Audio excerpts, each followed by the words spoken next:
Hello and welcome to Single Life Today. My name is Tammy, and this evening we have meet award-winning author, romance writer, Desiree Holt. Desiree is an award-winning author, and guess what, guys? She started writing after 50. I'm not going to let you know the age until she admits it today during our event. And today she's got over 270, I think she said, romantic, suspense novels, and several other genres to her credit. And she started later in life, and that's what's so inspiring about our guest tonight. We're even going to have a chance to hear her do a couple of excerpts from her newest book, Unexpected Risk, and it gets a little spicy. So join if you will. Welcome aboard, Desiree Holt. We are so pleased to have you. Hi, everyone. First of all, I have to tell you how really excited I am to be here. I love to do these things. And as my late husband used to say, I love talking about myself. I had always wanted to write. I grew up in Maine, Bangor, Maine, and I had a vivid imagination and was always making up stories. I think I gave my mother a heart attack the time I told everybody in town I was quitting school to go to Hollywood, but anyway. But I always wanted to write. I wrote a column for the daily newspaper. I wrote, in high school, I was on the yearbook and the newspaper staff. I even wrote a one-act play in French. But I really started to get into writing when I was in college. Only I never thought that I would write fiction. I'm a sports junkie, and I always wanted to be a sports reporter. And one of the things that I am proudest of is that I was the first female sports reporter on the Michigan Daily. I went to the University of Michigan. I got somehow hired onto the sports staff, and I had a blast. I enjoyed every bit of it. But then I got married, and you know, life gets in the way of things. I got married, I had kids, I was working other jobs. I did, when my kids were still growing, take a job for 5 years. I worked as what they call a stringer for a group of weekly newspapers. That means they give you assignments, and you have so many column inches that you have to turn in. Usually about 5 minutes after you finish covering whatever it is they send you to. But it was good training for me because it taught me how to write fast and it taught me how to write concisely. And I enjoyed it. I had a good time. After my kids were grown and out of the house and I went back to work, I worked at the University of South Florida for 10 years in the public relations department, and I wrote for the magazine there, and I wrote other things. Then I went to St. Leo University, which is just outside of Tampa, and I did the same thing there. But I always wanted to write fiction. I grew up reading mystery novels, Ellery Queen, Nero Wolfe, Agatha Christie, Mary Roberts Reinhardt, Victoria Holt. I just loved them, and I would read all the time. So the last year before I retired, everybody on my staff knew that my big goal in life was to write a book as soon as I retired. And I wanted it to be a mystery. And so everybody was giving me ideas. I had a notebook full of everybody's ideas and the characters they thought I should use and the plots they thought I should use. So I retired, and I was 64 when I retired. And my husband and I moved to Texas. He was a Texan, and he always wanted to go back to Texas to live. We built a beautiful home there, and we spent 4 years furnishing it and traveling and enjoying everything. And then one day he said to me, listen, you have this damn expensive computer sitting there. Are you ever going to use it? So I finally sat down to write my first book. 3 months after I started, I had 3 chapters written, and I thought, this is just not working. I either don't have the right plot, I don't have the right characters, I don't know where to get inspired. And this was before ebooks. and I belonged to the Doubleday Mystery Club. And every month I would get my shipment of books. One of the books that I read was called Cry No More by Linda Howard, and I recommend it to everybody. I loved her hero, Diaz. And when I finished reading the book at 2 o'clock in the morning, I woke my husband up, which he wasn't too happy about. I said, this is what I'm going to write. I'm going to get up and I'm going to write. He said, it's 2 o'clock in the morning. I said, I don't care. I'm going to get up and write. And so I wrote that first book, Moving Target, so I could create my own version of Diaz. Oh, and by the way, if you can see her, this is my little black cat, Bess. She thinks that she's my co-author. So I put this plot together and I sat down and I started to write. And I wrote the book in a month. I mean, I was writing 12 hours a day.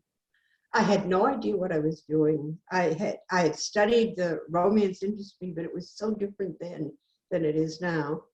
But I had no idea what I was doing. I just knew that I wanted to write this book, and I fell in love with my hero. And then I promptly got 137 rejections, because at that time, I was 64, I was 68 when I wrote the book. And the romance industry was a lot different than it is now, the entire book publishing industry. It was controlled mostly by agents. Some publishers would accept unsolicited manuscripts, but the competition was fierce because it was a tightly controlled situation. So I just kept submitting and editing and submitting and editing, and meanwhile I was writing other books. And then somebody told me about this digital publishing was just starting to come together then.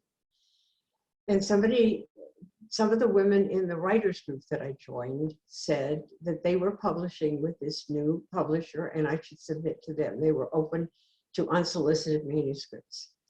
So I sent, not that first book, by that time I was on book number 5. And I sent that one into them, and that was the first book that I sold. And I sold them four more after that. But like a lot of fledgling digital publishers, they went bankrupt. Fortunately, another publisher, which just celebrated its 15th anniversary, the Wild Rose Press, somebody introduced me to the publisher and I sent them a couple of manuscripts and they bought them. So that was my introduction to publishing. And by that time, I had already shifted back into the romantic suspense and romantic mystery, because that's really where my heart lies. I love those plots. I love my heroes. I love all that stuff. So they published a couple of the books. And then that very first book that I wrote, which had gone through 5 name changes by then, I sold to Wild Rose Press. And it's called Moving Target. It's now out it's still out in digital and in print and in audio.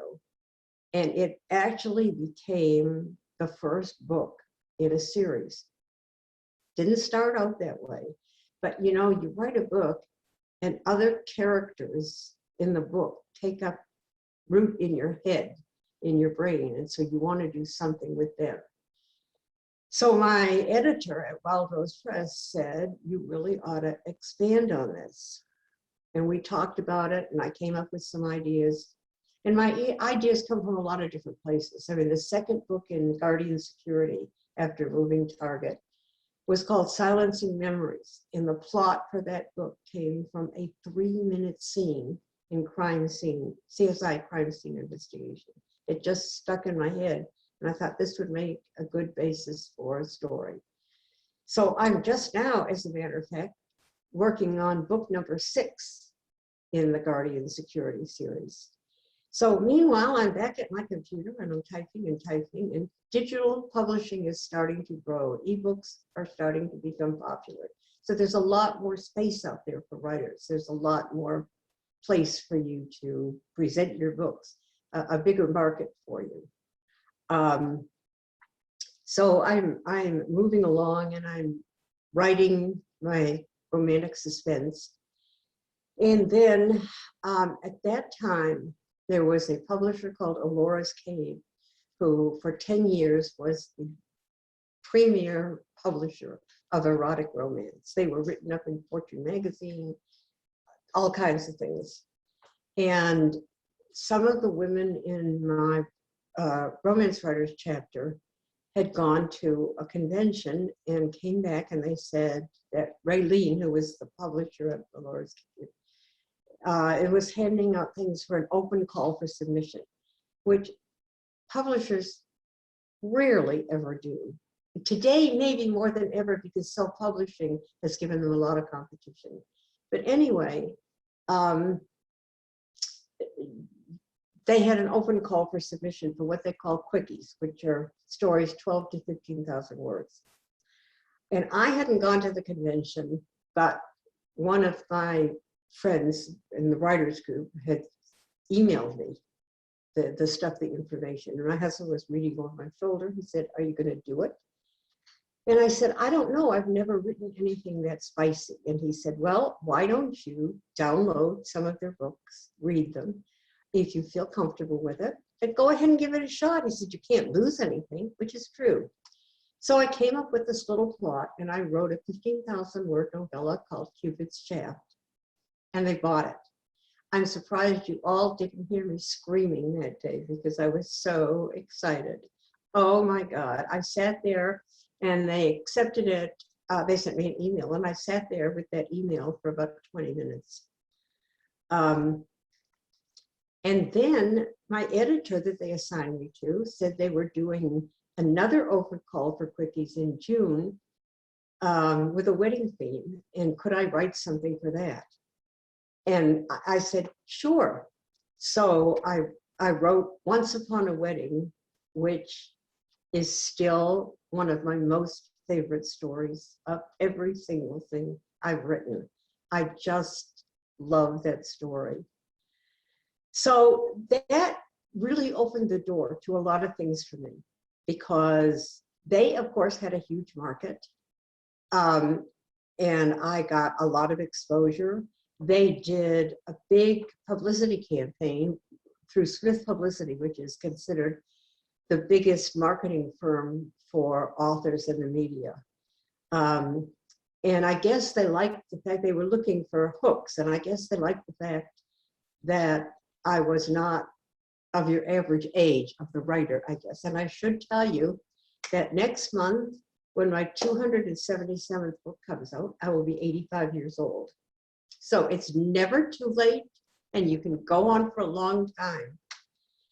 So they used me a lot for their publicity. I was in a lot of newspapers. I had a spot on CBS Sunday Morning. If you go to YouTube and you put my name in there, all my videos will come up. The CBS Sunday Morning is in there, and the panels that I've done, and there are trailers for some of my books, so everything is in there. So time was marching along, and a couple of years later, they decided that they wanted to branch out and do something that was not so erotic. They wanted they started an imprint called The Lotus Circle, which has to do with the paranormal, with psychic.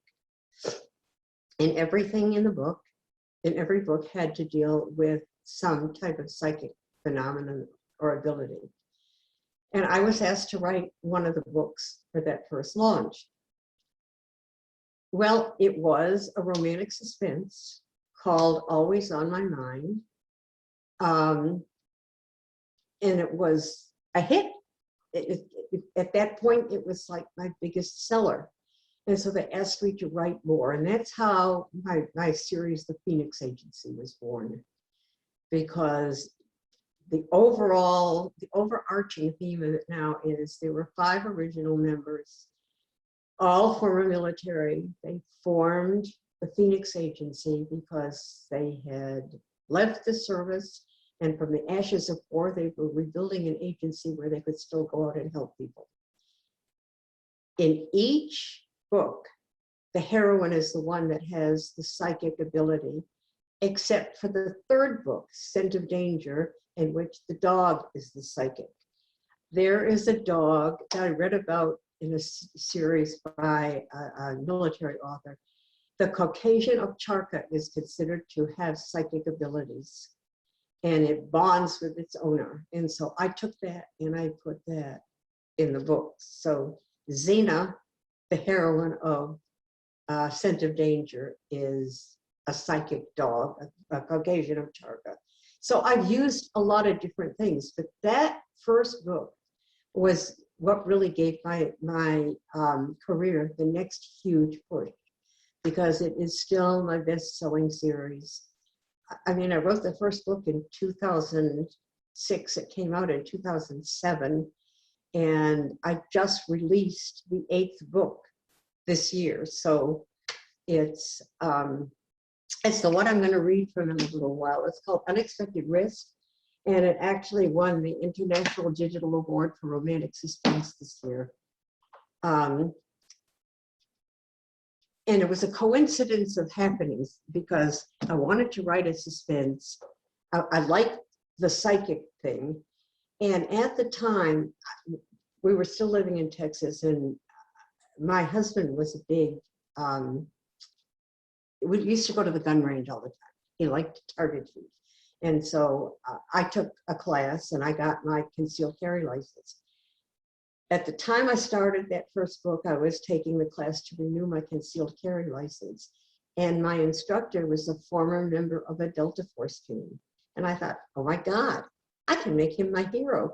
And I have to say, he was really, really great. I told him what I was doing. I gave him my credentials and I said, can I talk to you and get information from you? So, because I like to be correct when I'm doing this. He was fabulous. He spent an entire day with me and he answered all of my questions. We had a really, really, really good time. And he also gave me some suggestions for some of the other plots that I moved into the other books.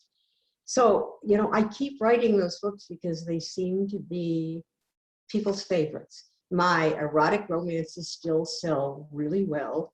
I don't have as many of them on the market as I used to, because I've gotten the rights back to a lot of them, and I've refreshed them. And before I put them out for wide distribution, I have them in my bookstore on my website. And there's a thing there that says Behind the Naughty Curtain. And if you go there, then you find all of these books. And meanwhile, Alora's Cave discontinued the Lotus Circle, and then they went bankrupt.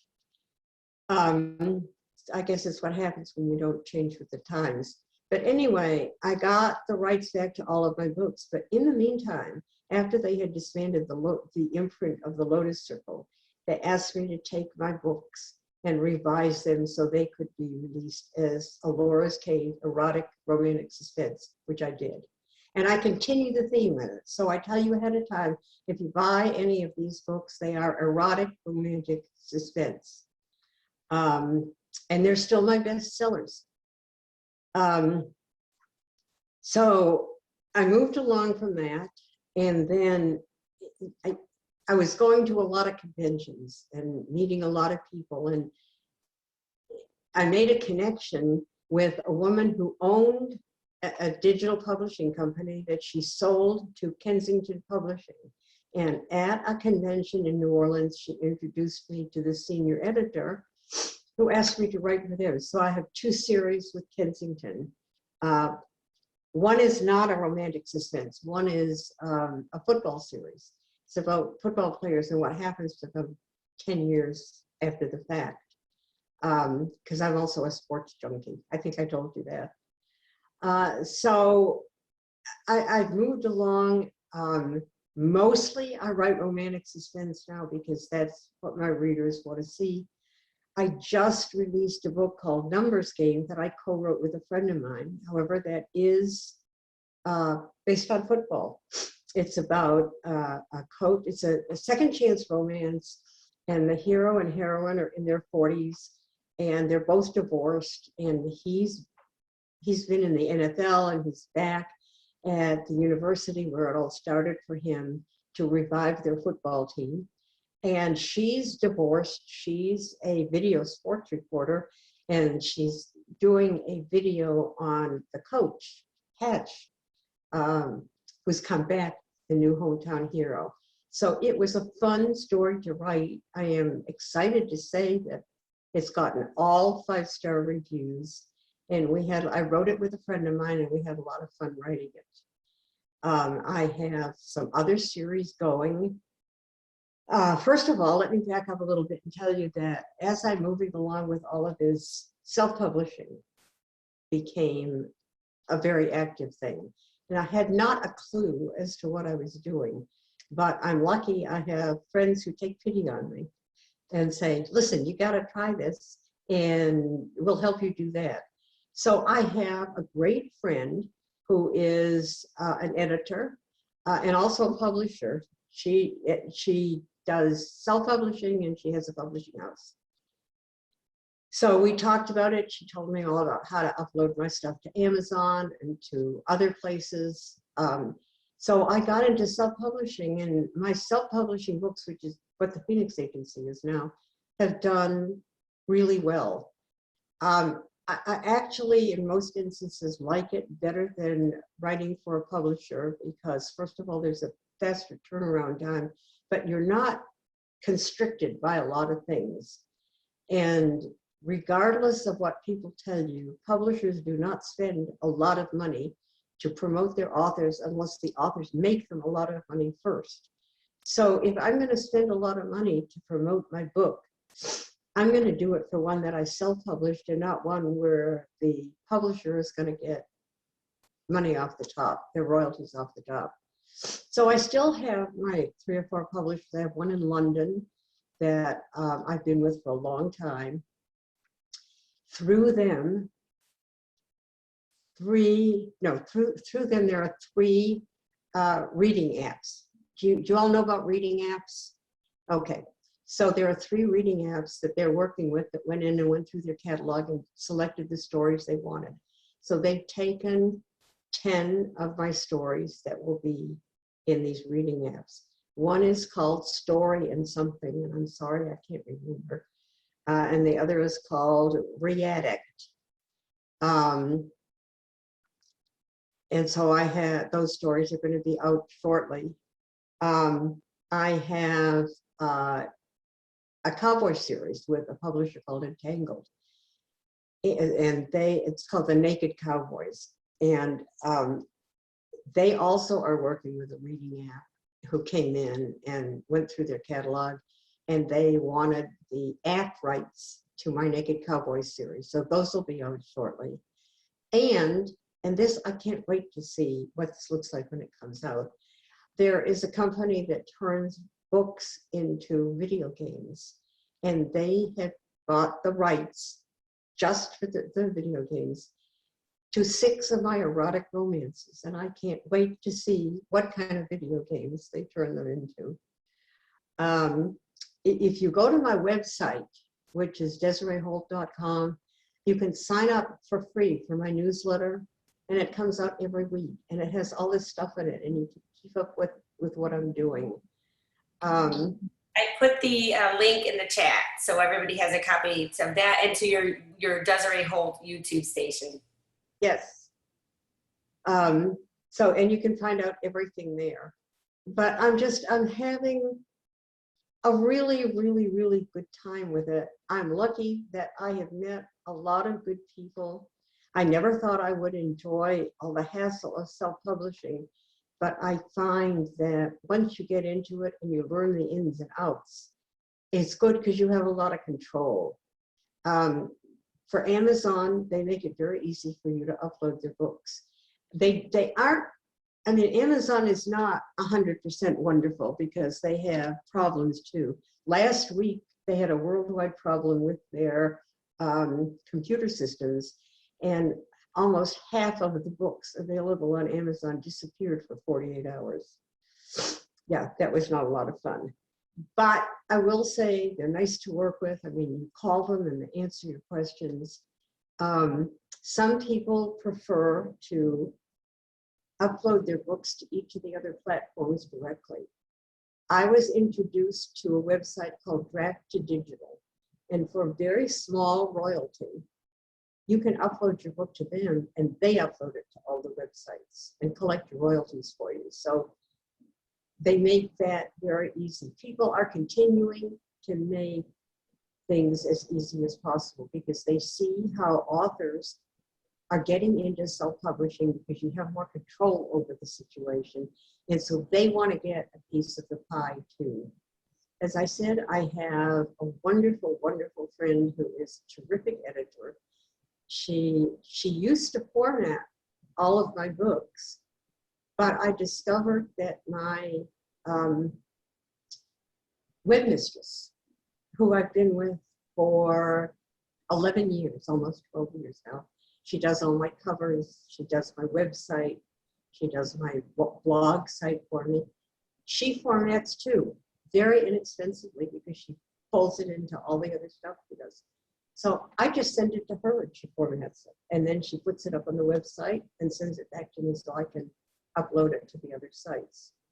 There are lots of resources out there.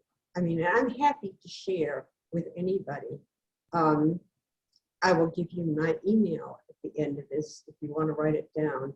I'm happy to share with anybody because there's just so much stuff out there. And if you want to write, I just encourage everybody to do it. I'm active in social media.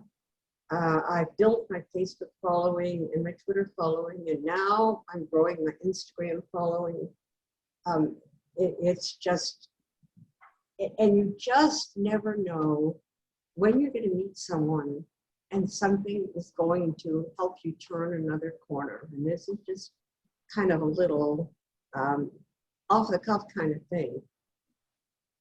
When I still lived in San Antonio, and I have been in some form of public relations almost my whole life, so I'm not shy of anything. I don't know if any of you read military thrillers or anything like that, but there was an author, Vince Flynn, who was a huge success. He wrote the Rich Rab books.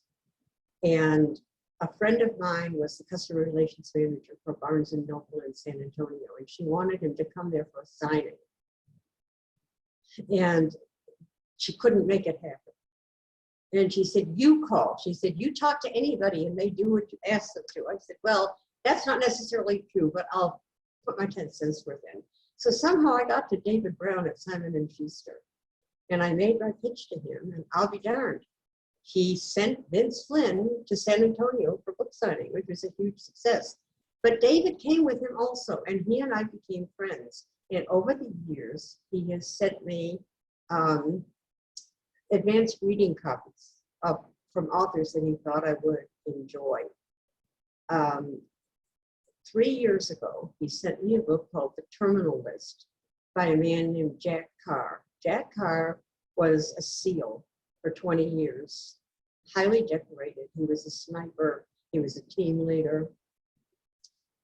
I loved that book, The Terminal List. And so I started promoting it.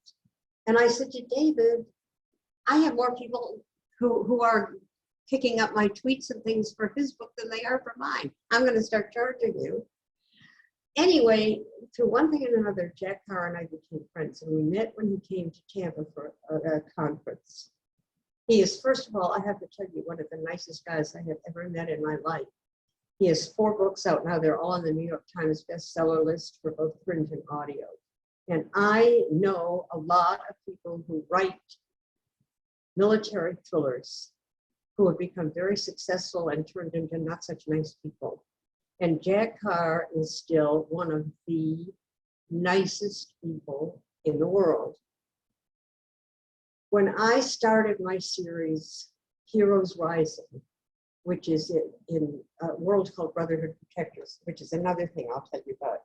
But when I started it, I wanted to dedicate the series to him, and I wanted my hero to look like him. So I sent a picture of him to my cover designer. And I'll be darned, she found a model who looked a lot like him and put him on the cover. And Jack Carr took a picture of himself with the book and posted it all over social media. So, you know, you make friends as you go along too. And reaching out to people and doing things in groups also helps you to expand your reach. A few years ago, Kindle had something called Kindle Worlds, which was basically fan fiction. Are any of you familiar with fan fiction? It's you take a book that somebody else has written and you write stories using their characters and introducing your own. I know there are websites people have gone to where they've been doing this for a long time, but Amazon decided to make money doing it, of course. So they decided to start Kindle Worlds. They invited me to create a world. I had a series that was my Phoenix agency was the first one of my series with them. And then I created another one called the Omega Team. And you can invite other authors to write in your world. You had, you know, specific parameters that they had to follow. And I had a lot of people writing in my world using my characters, but adding theirs. And then one day they just decided that they would stop it. But some of us decided that we wanted to continue it. So there are some authors like Susan Stoker and Elle James who have continued the Kindle World only under their own management, and other authors write in it. Elle's World is the one where I created My Heroes Rising, which is all about former SEALs trying to get back into civilian life and what they do. Susan Stoker, hers are also all military, and you can write in one or all of her worlds, and a lot of authors like me have created their own series within a series. The benefit of that is that you get the publicity from everybody else's books too. So it's kind of a ripple effect.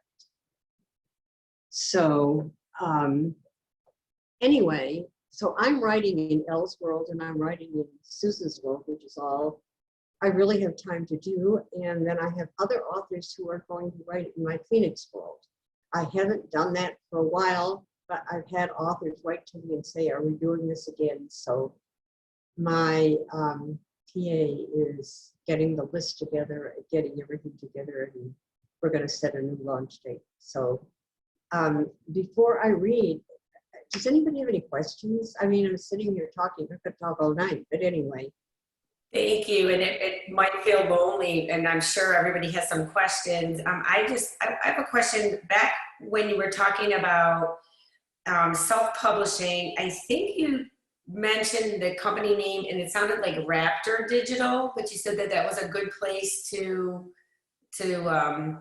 upload your information or your books and then they would upload to everybody else. Was it Rapture?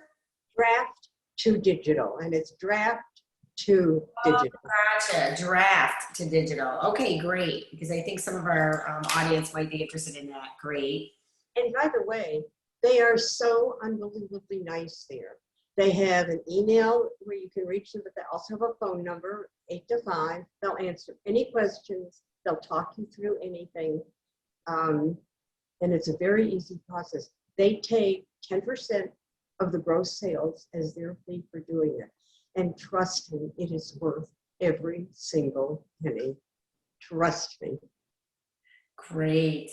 Well, I heard 3 things from you tonight, which was, first of all, go for it, try it. Yes. Evolve, because I can't imagine just in tonight's presentation how many things that you had to learn to do what you needed to do, yet you kept pushing through. And yeah. The other thing is being open to opportunities, because you never know who you're going to meet. Okay, let's see. Susan says, do you do a lot of research for your books? Yes, I do a ton of research. I look for personal resources, people I can talk to, like my Navy SEAL and my Delta Force. I have a local sheriff's deputy that I talk to. I have 2 doctors. I have a veterinary, because I use animals in my books a lot. I look for people I can talk to, but I also do a lot on the internet. And of course, my kids are always telling me that the FBI is going to come and investigate me one of these days, because I'm always looking up things like which gun will shoot better for this and stuff like that. But I do a ton of research because I am a stickler for authenticity. If you want to make things up that don't have a real world to do it in, create your own fantasy world. Then you can do whatever you want. But I've discovered, and I believe in it, if you're going to write about realism, if you're going to write about places that propose to be real and so forth, then you better know what you're talking about, because some reader's going to nail you if you don't. Okay, somebody else had a question. I had another question. This has always been on my mind as I read. I'm an avid reader, and I love mysteries and murder and serial killers and romance and erotic, but I love the mystery. When you do a series, I always wonder, do you, and especially I also read Harry Potter, do you begin with the end in mind, or do they evolve as you write? Kind of a little bit of both. I used to write by the seat of my pants because I didn't know what the hell I was doing.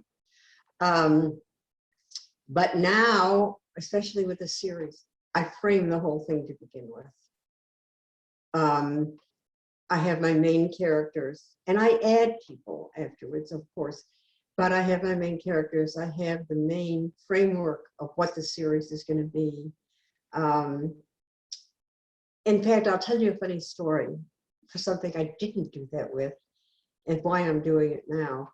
This series that I write for L. James Brotherhood Protectors is called Heroes Rising. It's all about former SEALs. A new sheriff comes to town. He's a former SEAL, and he's hired to clean up the mess that the old sheriff left. And now he reaches out to other SEALs, former SEALs who are trying to fit into life again, to hire them as deputies. So each book has to deal with one of those new people. But in the first book, Guarding Jenna, that Jack Carr had his picture on, I wrote the book, but I left some things dangling. That's because I was going to write a second book with it. But I'm still getting emails from people who read that first book and say, but you didn't take care of this, and what's going to happen with that?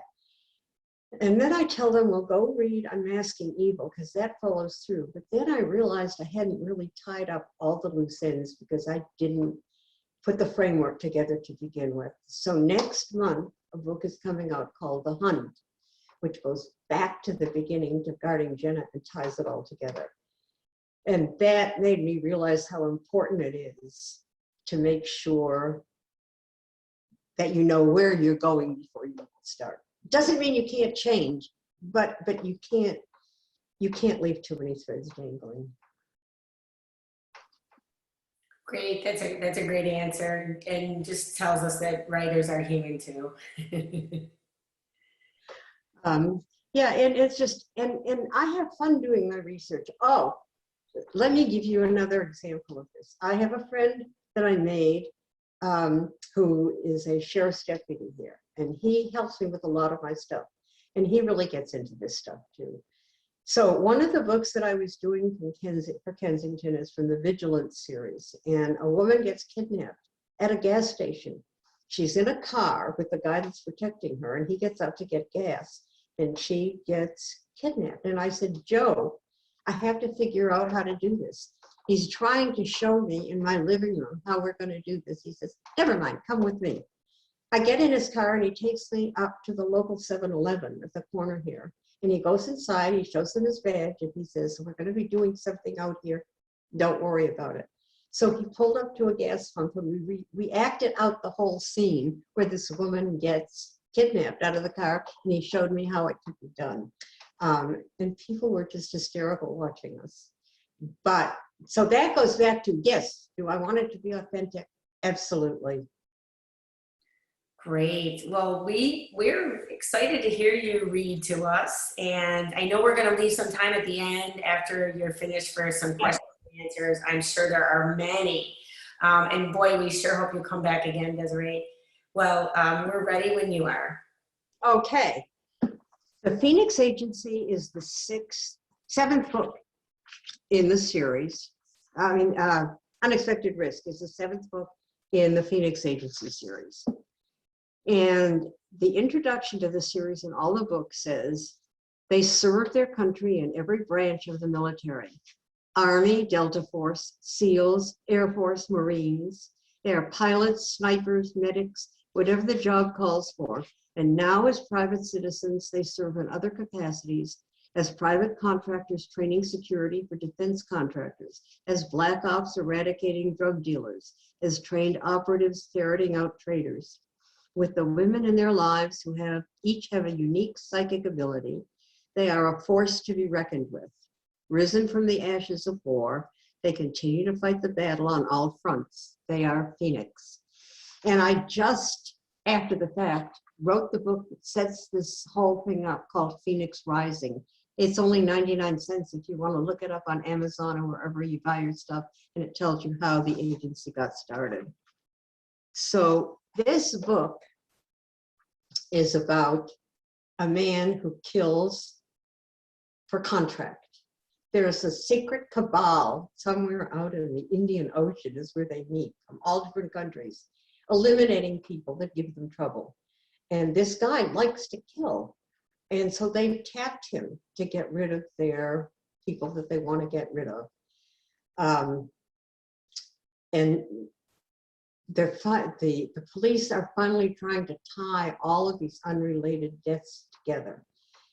And one of the people that they contacted is Dan Romeo, who is the senior partner of the Phoenix Agency. His wife, by the way, is a psychic, and she heads their side division. They now have created a side division so that the women bring a psychic element into every one of the stories, and they can pinpoint things when others can't. So Dan Romeo stood in the autopsy room looking at the body on the table in front of him. You can see where he sliced the guy's neck open. The coroner pointed with his finger, then gestured at photos clipped to a screen behind him. No hesitation marks. One clean motion and it was done. At Brian's suggestion, I called the coroner in Denver and asked him to send photos for comparison. And I'm reaching out for information on the ones overseas too. Brian was Brian Kincaid, the supervisory special agent in charge of the Tampa regional office of the FBI. Dan had met him at his office early that morning where they went over the many cases before viewing the latest victim. And it's exactly the same, he told Dan. It almost feels as if whoever this is practiced the technique before embarking on his career of death. Or learned it as part of whatever his career is, Dan added. Brian nodded. Probably why there are people who think the perp is former military. And look here, Dr. Morales pointed at two tiny burn marks on the man's neck. Stun gun, that's how he immobilizes them so they don't fight him. The bastard thinks of everything, Brian growled, including managing to not leave any kind of clue. I asked Andy to write a program to create a profile, Dan said, since we don't have any kind at all. The first one didn't give him the results he wanted, so he tweaked it. He finished this morning and started running every database through it that's even remotely connected to this kind of crime. Brian nodded. Phoenix is damn lucky to have him. Don't I know it? We've got to find out just who in the hell this guy is, that he knows the schedule of his victims so well that he can tell when they will be alone and where they are. He always kills them at home, Brian pointed out, so he has to identify them before he can put his plan into play. Then study their habits. Is someone doing that for this man? Are these all contract killings? So far, we can't find a thing that connects them. What makes them a target? That's the million-dollar question. Brian led him out of the morgue and down the hall to the elevators. Let's head back up to my office. At least I can give you a decent cup of coffee. I spend so much time here, I treated myself to a 1-cup coffee maker.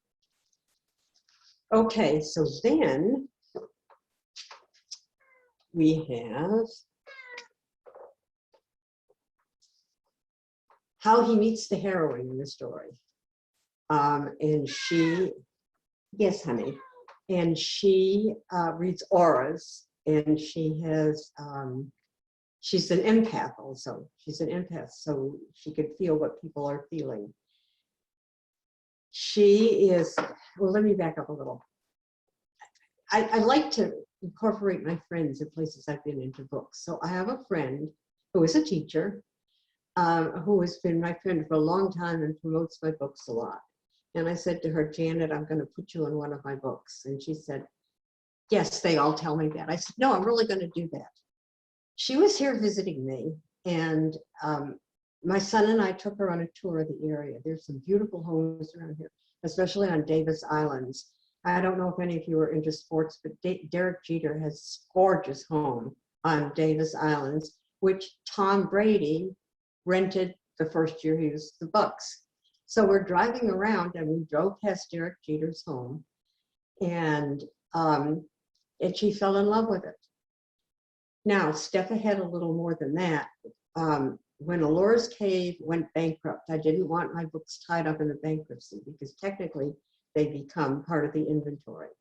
So my wonderful son has an attorney friend who specializes in intellectual property rights. He got me out of this. He got me the rights back to every single one of my books. So the hero in this book is built on him. And I even used his initials, JT, because I wanted to honor him for the work that he did for me. So that's just kind of, and the house where he lives is Derek Jeter's house. I don't know if Derek Jeter's excited that I described it in the book. Anyway, so he's a friend of Dan Romeo from the Phoenix Agency, and Janet is in danger because they've discovered the guy whose daughter she's tutoring is the killer who's killing all of these people. They have to get her out of Miami. They get her on JT has a private plane that he flies to, I think it's Melrose, where he picks her up. She drives there, he picks her up, and he's taking her back to his house. And so he's picked her up and they're heading back to the house where he's going to keep her until they can capture this guy. I was just wondering if your wife will object to a strange woman being dumped in your house like this. One corner of his mouth perked up. Not a problem, he told her, since I don't have one, at least not anymore. She waited for the empathetic impression his words would give her, but nothing that came at her indicated he was lying. She breathed a little easier. Her first reaction to him had been right, and that made a whole lot of difference. I'm sorry for that. Not me, not anymore. Divorce is painful, but a bad marriage is worse. Again, I'm sorry, but at least I won't be barging into some woman's house like this. She glanced sideways at him. Not that it's any of my business, she began, but that woman you were with the night I literally bumped into you, a former law partner. She relocated to Miami, but we're still good friends. Nothing more. I try to have dinner with her whenever I'm in town. Nobody at my place to make you feel uncomfortable. I really appreciate you doing this, dropping everything to pick up some strange woman and take her to your house. There was that grin again, the one that, despite the fear gnawing away at her, set butterflies dancing in her stomach. For God's sake, Janet, get a grip. Happy to help, really. Okay, some sightseeing tips. We'll be flying in a straight line across the center of the Florida Peninsula. It's early enough that you'll have a good view of everything below us, and maybe the scenery will help you relax a little. As if, she thought, a tiny hysterical laugh bubbling up from her throat. Thanks, I'll try. Not that she had much hope of that. She wondered if she would ever relax again. But after she realized she could look down and not get sick or shrivel up in fear that they were going to crash, she watched as the scenery below them unfolded. It was indeed beautiful, and flying in the helo gave her a great view she wouldn't get any other way. Too bad she couldn't relax enough to enjoy it. Finally, realizing, at least for her, it was the elephant in the room, she had to ask the question that had been rattling around in her mind. How much did Dan explain to you? Only enough to get me going, he told her. Why don't we wait until we land at the airport on Davis Islands, get to my place, and you can catch your breath. And then I think the short little sexy scene here. This is after they're at her house, his house, and they've relaxed and she's gotten used to it and she's had something to eat and she's had a drink and she's talked about everything she's afraid of and everything that's been going on. So here they are. He dusted her skin with more kisses everywhere along her neck and the upper slope of her breasts. His hands roamed the length of her back and slipped down to cup the cheeks of her ass, squeezing gently. Every touch raised the heat in her body another notch, and she had to squeeze her thighs together to contain the throbbing inside. When his hand cradled her breasts through the fabric of her nightgown, she moaned at the intense heat it generated in her body. She couldn't recall one instance in her life where she'd had this immediate reaction to a man. Her situation had always created barriers to unrestrained enjoyment, except now with this man, with J.T. Fitzpatrick. He lowered his head, cupped one breast, and sucked the sensitive nipple into his mouth, nightgown and all. Electricity shot straight to her core. She grabbed handfuls of his t-shirt to anchor herself as she arched into his mouth. A moan drifted in the air, and she wasn't sure if it was hers or his. When he lifted his head, she immediately missed his touch. Janet? His voice was low and thick with passion. Yes, she could barely think to speak. I'm going to push your nightgown down. I have to see your breasts. Would she be naked before him? That's a stupid question, her subconscious shrieked. Of course you can. Will you take off your shirt too? Yes. He gave both breasts a gentle squeeze. I want to feel your skin against mine. She nodded, unmoving, while he pushed the fabric down to her waist, exposing her breasts. The look in his eyes when his gaze raked over her made her weak in the knees, and she had to grab the waistband of his jeans to steady herself. She made herself stand still while his hands cupped the bare skin and his thumb flicked the now aching nipples. She didn't ever remember being this aroused with such minimal foreplay. I am in such trouble. So, I mean, I could read more, but I don't know how much time we have left, and if you have questions. You did awesome, and I'm now, our viewers that are going to get to see this on YouTube are going to miss my question because I want to know if you practiced that scene with your handsome law enforcement agent. So with that, thank you so much. I am going to close tonight's session because it's a few minutes before the hour, but I know that our attendees here, our members that are in the room, want to ask some questions. So with that said, thank you for joining us here tonight at Single Life Today. And you never know what you're going to hear. And just because we're over 50 doesn't mean that we are not enjoying life like everybody else. Absolutely. So stay tuned, and we'll see you at another event at Single Life Today.